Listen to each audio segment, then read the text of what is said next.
Good morning, my name is Perry Miller. It's July 15th. It's actually harvest day on this trial behind us.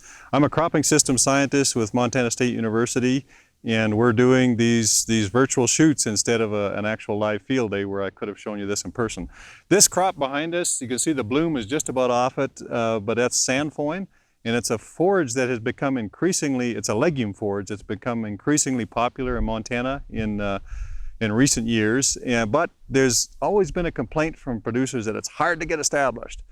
Once it's established, can be a great forage crop, but it's a little tricky to get established. So what we did here was look at 3 seeding dates and 4 seeding depths, because we hear how important it is to seed shallow, but you just can't find any research on that.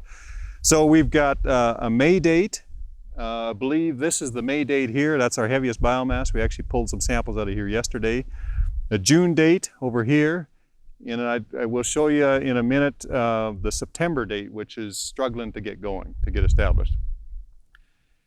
The 4 seeding depths were, say, roughly a ½ inch deep, and then 4 increments down to 2 inches deep, and we do start to lose some stand at that deepest seeding depth.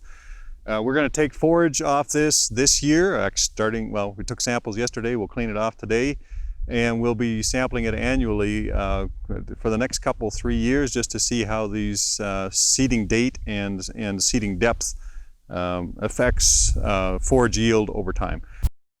So this treatment was seeded in the first days of September, and you can see there's some Sainfoin in there if you look at the pink flowers, but it's struggling to get established, and the prickly lettuce is really taking over. We've actually mowed this once trying to knock that prickly lettuce back. But it's regrown that much, and so it's hard to say how well that Sainfoin will establish, say, for next year. But obviously for this year, there's no real forage harvest potential. And then I'm going to show you one plot where we actually sprayed Roundup, or glyphosate, actually. I don't know how much I should really be saying about this because I'm not a weed specialist, so I would refer you to some of our weed specialists at MSU if you want more information. But we've known for some time just trying to kill old stands of Sainfoin that is pretty tolerant to glyphosate. It's actually kind of hard to get rid of. This was a September seedling stand which was at least as weedy as the shot that you saw earlier.